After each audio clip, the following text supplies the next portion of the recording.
여러분의 인생 가운데 하나님이 놀랍게 보호하시고 지키시고 은혜해 주셔서 코로나 기간 넉넉하게 승리하시는 여러분의 가정과 일터와 모든 산업의 현장이 되기를 예수님의 이름으로 축복합니다. 아멘.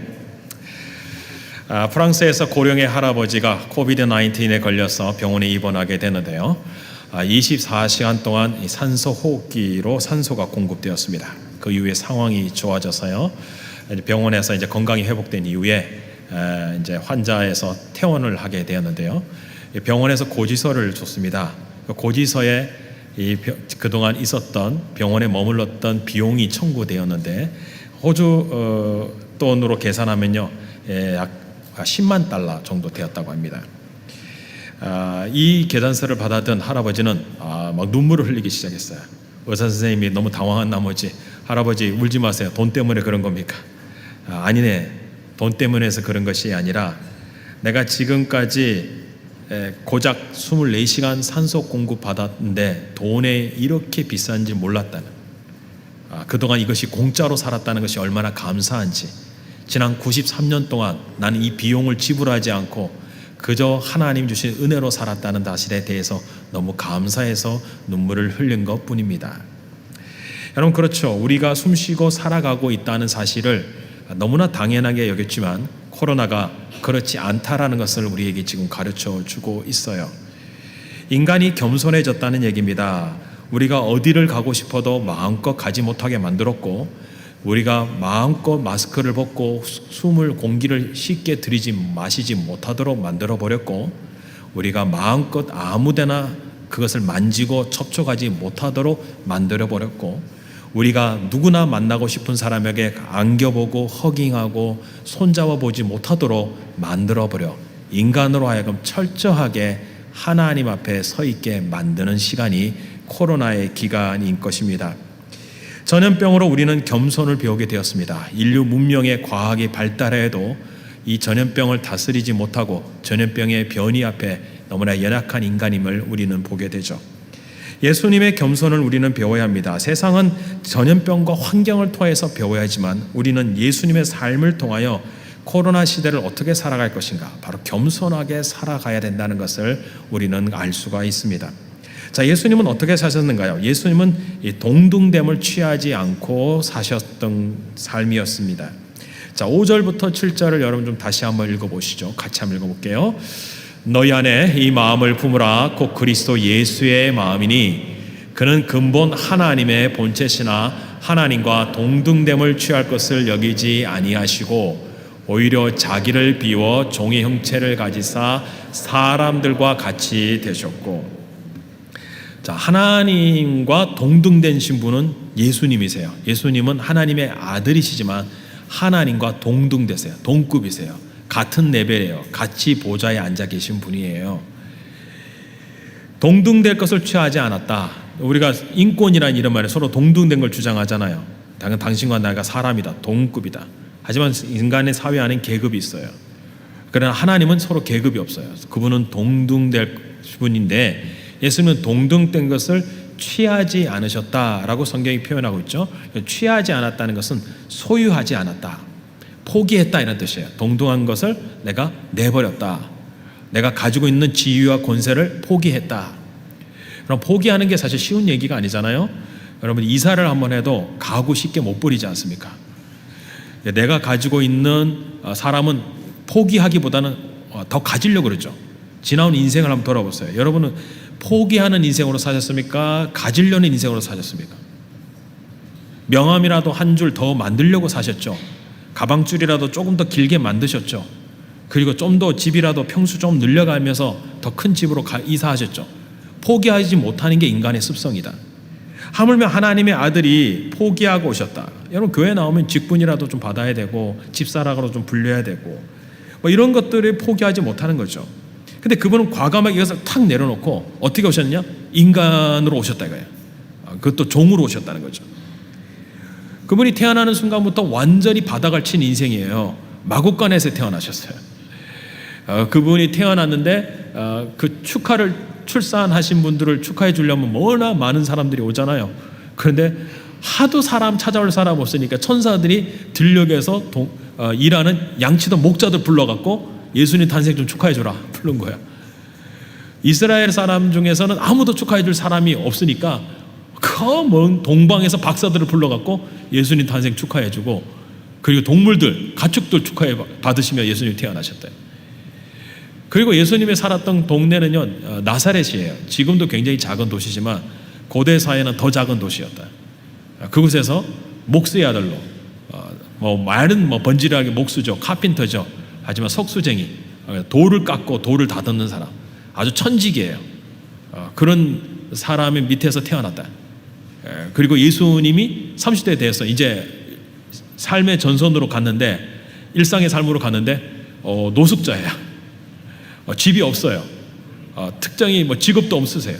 그냥 복음을 전하러 다니실 분이에요. 그래갖고 붙들려갖고 십자가의 형을 받으러 가는 예루살렘 입성해서 명마를 탄 것도 아니에요. 나귀 한 마리 올라타시고, 그리고 며칠 뒤에 십자가에서 매달려 죽으셨죠. 그런 예수님을 본다면 정말 예수님의 인생은 굉장히 바닥천 인생이다. 그런데 예수님이 그 십자가에 달리시기 전날 밤에 왜 이렇게 사셨는가라고 궁금해할 것 같은 제자들에게 돌아가시기 전날 밤이니까 아주 중요한 얘기를 하실 거 아니에요.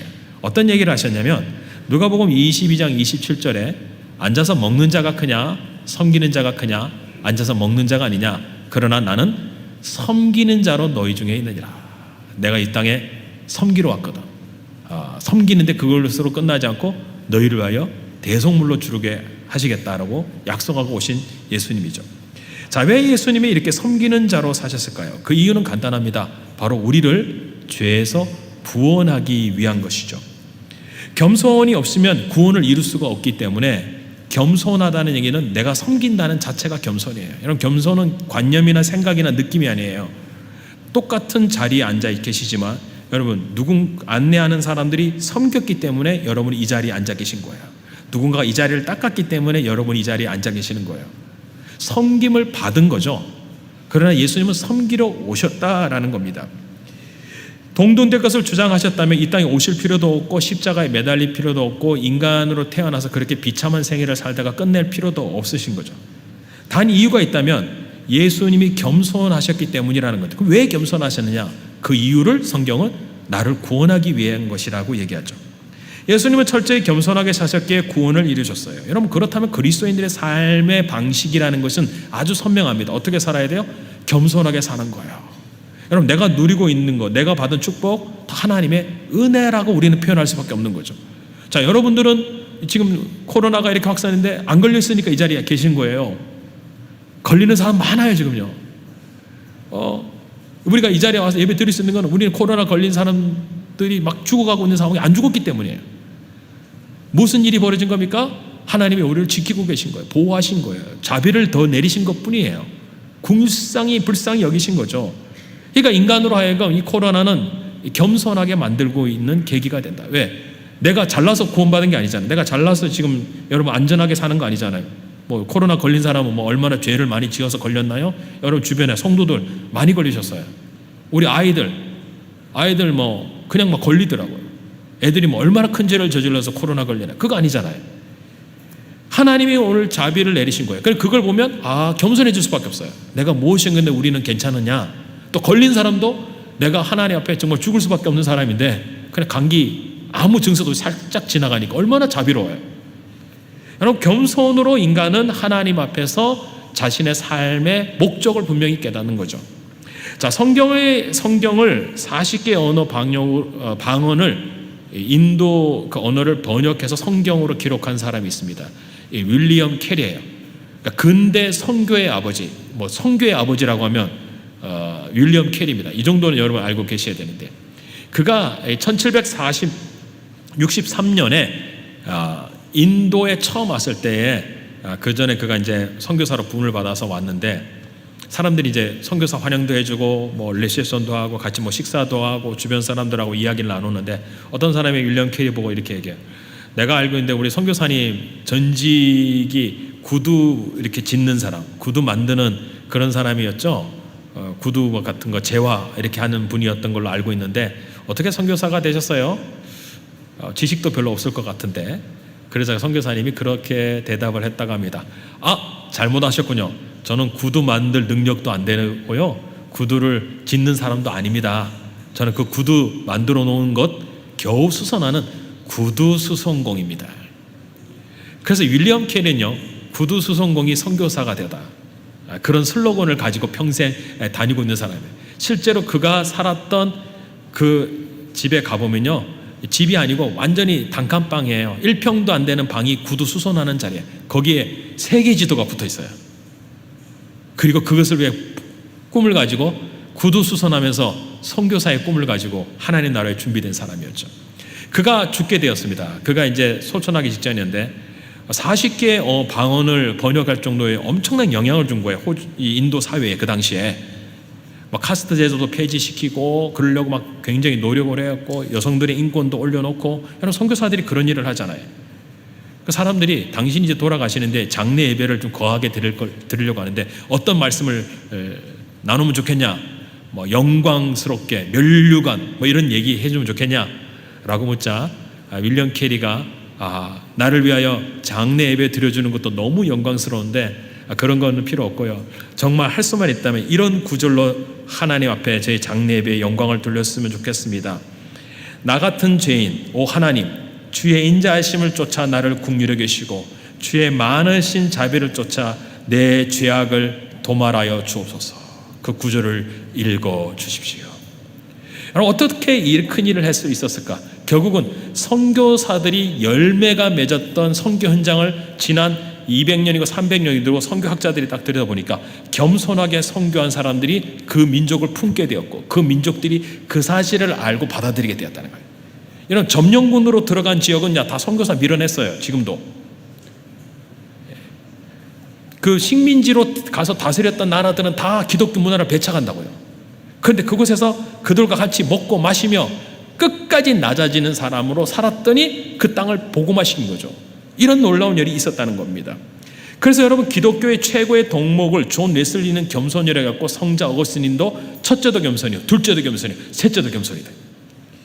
여러분, 겸손하지 않는 세상에 하나님은 코로나로 인간들을 확 겸손하게 만들으셨어요. 말 함부로 못하게 만들어요. 아무거나 못 만지게 만들었어요. 아무데나 못 가게 만들었어요. 아무나 가깝다가 악수 못하게 만들었어요. 철저하게 외롭게 만들어버리는 하나님의 겸손하게 만드는 사인. 인간은 코로나로 겸손을 배우게 하게 하고 계시는 이유가 뭘까요? 인간이 지금까지 교만했다는 것을 알려주는 사인이 아닙니까? 그래서 C.S. 루이스의 이야기를 한번 여러분 들어보셔야 돼요. 인간은 스스로의 힘으로 일하라 하며 자기 자신이 소유한 것처럼 행동한다. 인간은 무기를 버려야 할 반역자다. 스스로 감싸는 무기를 버리고 하나님께 나와 항복하고 사과하고 자신이 그릇되었다는 것을 인정하고 삶을 처음부터 완전히 다시 시작할 준비를 하라. 그것만이 현재 공경에서 빠져나올 수 있는 유일한 길이다. 이거 몇십 년 전에 한 이야기거든요. 그게 나올 수 있는 방법이라는 거예요. 코로나 시대에 겸손하라는 거예요. 하나님이 우리를 겸손하게 하셔서 이제 새로운 삶을 시작해라. 그리고 그 공경에서 벗어나오라는 겁니다. 여러분, 이 코로나 같은 이런 현상들은 과거 역사에도 계속 반복되어 왔었어요. 14세기 유럽에 흑사병이 돌았잖아요. 흑사병이 돌면서 그 당시에 7,500만, 통계에 의하면 추정 어림잡아 약 2억 명 정도까지 죽었다라고 기록이 되어 있습니다. 지금 코로나로 전 세계 한 600만 명 죽었나요? 그 정도 될 겁니다. 인류 사상의 최악의 전염병이었다. 그 당시에는 그랬어요. 지금까지도 그래요. 코로나19가 그렇게 되지 않기를 바랄 뿐이죠. 이때 당시에 목회자가 있었는데 그 누구였냐면 루터였습니다. 종교개혁자 마틴 루터. 그를 찾아와 많은 사람들이 도와주세요. 전염병이 유행하고 있습니다. 우리 성도로서 우리는 어떻게 살아야 됩니까? 라고 물을 때에 그는 이런 말을 했다고 합니다. 약을 규칙적으로 먹으시고 이웃에게 도움을 베푸시고 당신이 감염되었다면 다른 사람에게 질병을 옮기지 않도록 가만히 계십시오. 이것이 우리가 할 수 있는 대처하는 방법입니다. 여러분, 그리스도인들에게 그렇게 가르쳤다는 거예요. 여러분, 이거 아주 오래된 500년 전 이야기예요. 근데 지금 이걸 우리가 쓰고 있잖아요. 하나님이 우리에게 오늘도 말하는 메시지가 있다. 역사는 왜 반복될까? 왜 이런 것들이 일어나고 있는 겁니까? 여러분, 이것에 앞에 우리가 겸손해야 된다. 겸손을 배우라는 거예요. 여러분, 우리는 환경을 통해 배우면 어리석은 자예요. 예수님께 배워야 돼요. 왜 예수님이 겸손하셨는가? 바로 우리를 구원하기 위한 하나님의 방법과 조치였던 것이죠. 자, 그분의 겸손은 어디까지였는가? 결국은 죽음까지라는 것에 겸손까지 가셨어요. 복종하여 십자가에 죽으셨다. 인간이 끝나면 진짜 그건 겸손이에요. 자, 2장 8절에 이런 말씀하셨어요. 같이 한번 읽어볼까요? 시작. 사람의 모양으로 나타나사 자기를 낮추시고 죽기까지 복종하셨으니 곧 십자가에 죽으심이라. 자, 죽기까지 복종한 것은 겸손의 극치죠. 인간으로서 섬김을 받아야셔야 되는데, 하나님의 아들이 이 땅에 왔으면 섬김을 받으셔야 되잖아요. 그런데 섬기다가 돌아가신 거예요. 죽음의 자리까지 내려갔는데, 그 죽음의 자리라는 것이 왜 십자가의 죽음이라고 정확하게 바울이 적고 있을까요? 다른 죽음도 아니요, 십자가의 죽으심이라. 십자가라는 것은 고대 사회에 여러분이 잘 알고 계시는 페르시아의 죄수들을 살해하는 방식, 처형하는 방식이었습니다. 로마군이 그걸 가져온 이유는 고대 사회에서 페르시아 사람들이 가장 잔인했기 때문이에요. 잔인하게 사람을 처형하는 방식을 가졌는데, 그걸 가져와서 사용했는데 어떤 사람이 대상자가 됐냐? 강도, 살인자, 반역자, 암살자예요. 그리고 로마 시민권자에게는 십자가형이 허락되지 않고 유일하게 이방인에 의한 적용되는 그 당시의 법도였다는 거죠. 자, 예수님은 반역자, 강도, 살인자, 암살자도 아니지만 사람들의 모해와 곤몰술수의 이 여론몰이에 몰려서 십자가형의 언도를 받게 되고 죽게 되셨지 않습니까? 근데 십자가형이 우리가 잘 알고 있는 것 같이 그냥 육체적 고통으로 끝나지 않고 정신적 고통까지 준다. 그러니까 십자가에 매달려 딱 죽었다, 이렇게 끝나면 얼마나 깔끔하게 인생을 마무리하셨겠어요. 근데 십자가에 달리기 전부터 순환이 있잖아요. 옷이 벗겨지고 가시 면류관이 쓰여지고 채찍질을 맞고 살점이 떨어져 나가고 골고다 언덕에까지 그 십자가를 메고 올라가야 되고, 오죽했으면 기진맥진하다가 쓰러지셨어요. 그리고 십자가 왔는데 거기서 끝났나요? 군병들이 예수님 옷을 다 발가벗겨갖고 나중에 제비뽑기 하잖아요. 성경에 보면 제비 뽑습니다, 옷을 갖고. 그러니까 정신적 고통과 육체적 고통이 극한으로 다가게 하는 것이 십자가형인데, 그 십자가 달렸다고 그냥 죽나요? 건강한 사람 일주일 동안 매달리게 한대요. 그렇게 해서 수치와 부끄러움과 죽어갈 수 있는데 천천히 죽이면서 고통을 최대한 압박하는 거죠. 그러니까 십자가형이 왜 힘드냐라고 하니까, 매달리면 피 좀 나는 거, 손에 여기 뭐 못자국 나서 피 매달려서 죽는 게 힘든 거 아니냐?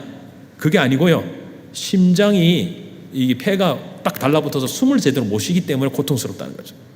여러분 어디 매달려 보세요. 그러니까 십자가 다리가 붕 떠 있다고 생각하세요. 여러분, 코로나가 왜 힘듭니까? 코로나에 왜 환자들이 뭐가 힘들어 죽습니까? 숨을 못 쉬어 죽는 거예요. 십자가 형태는 탈수 현상과 피가 흘려서 죽는 것도 있겠지만 숨이 멈춰요. 예수님이 결국은 이 심장마비로 돌아가신 거죠. 완전히 빨리 돌아가신 거예요. 심장이 터져 죽으신 거죠, 어떻게 보면. 그러니까 너무 빨리 죽으신 걸로 사람들이 놀란 거예요.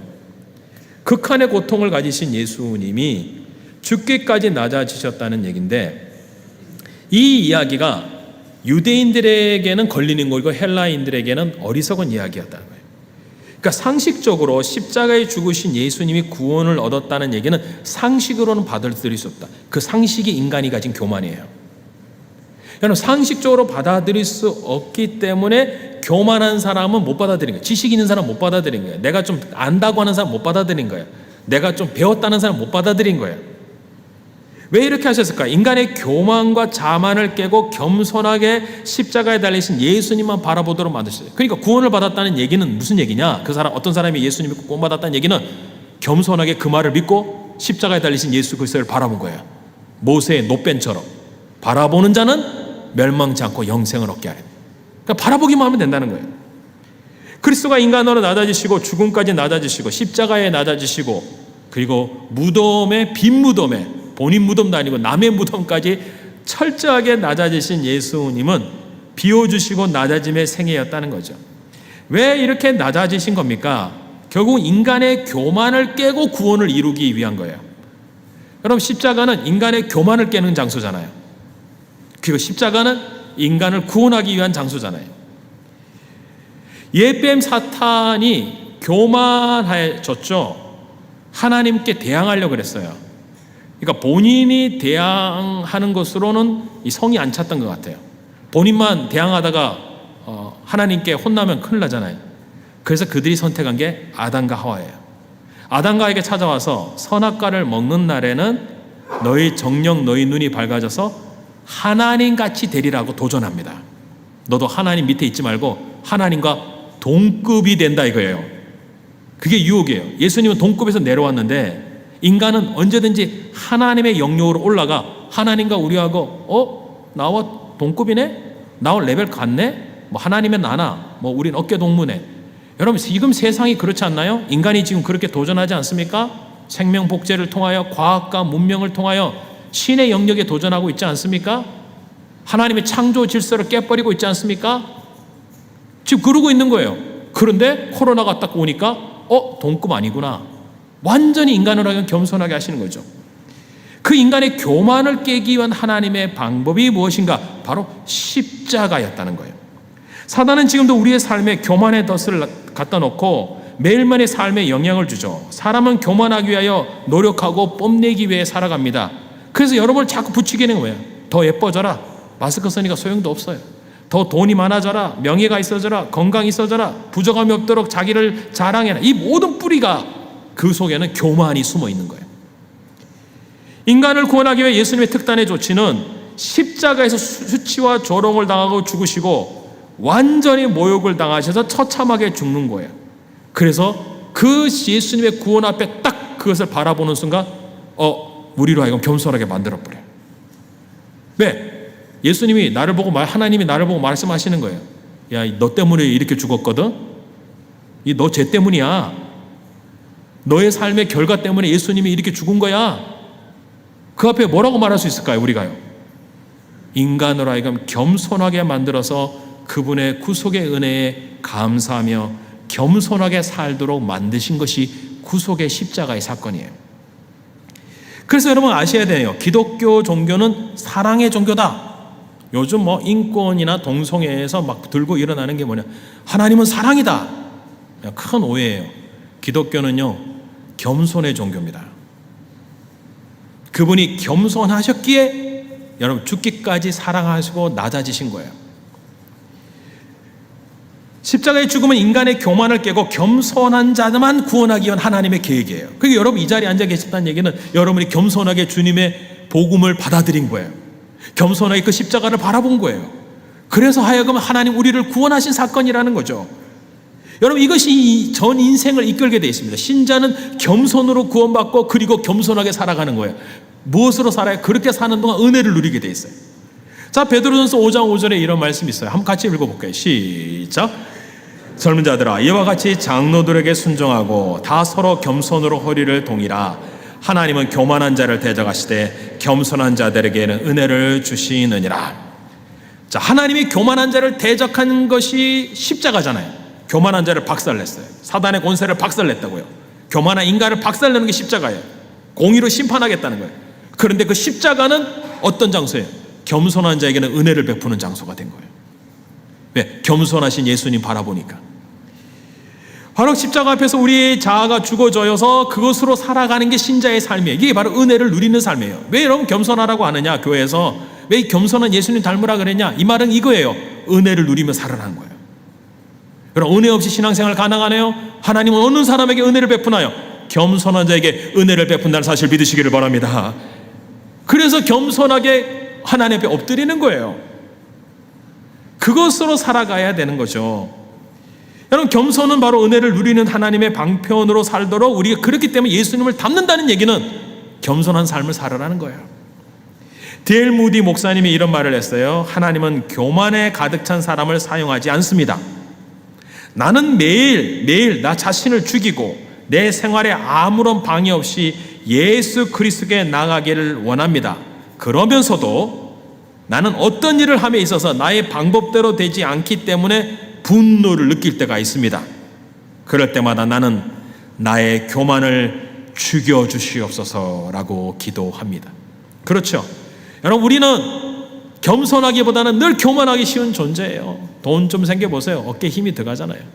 그래서 요즘 신조어가 그거잖아요. 입금 전과 입금 후가 삶이 다르다는 거예요. 돈이 들어오면 뭔가 좀 번쩍번쩍하고, 돈이 없으면 뭔가 궁색하고. 그럼 코로나 시대에 우리가 진정으로 하나님 앞에 회복되어야 될 단어, 그리스도인으로 회복되어야 될 모습이 겸손한 삶이라는 겁니다. 루터가 목회하던 시기에 이 전염병이 있었다고 제가 말씀을 드렸어요. 그런데 그는 설교 시간에 성도들에게 이렇게 이야기했다고 합니다.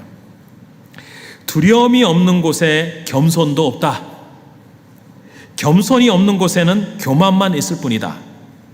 교만이 있는 곳에는 하나님의 분노와 심판이 존재한다. 하나님은 오만함을 반대하십니다. 실제로 교만이 없다면 어디도 죄는 없을 것이다. 하나님에 대한 두려움이 없다면 인간은 죄와 악의 위험성을 잊어버린다. 오직 하나님의 자비와 그분이 주시는 축복에 대해서만 말할 것이다. 여러분, 루터는 그 시대 흑사병이 번지고 있는 상황 속에서 뭐라고 설교한 겁니까? 흑사병으로 인간이 두려워하게 되었다는 거예요. 그래서 뭘 해야 돼요? 하나님은 사랑이다. 하나님은 좋은 분이다. 여러분, 세상이 지금까지 외쳤던 노래가 뭐예요? 하나님은 사랑이다. 인권 사랑, 인간 사랑한다. 어떤 죄도 다 용서받는다. 여러분, 세상이 외쳤던 메시지가 아니었습니까? 무신론자들과 세상의 인권주의자들이 외쳤던 단어가 아닙니까?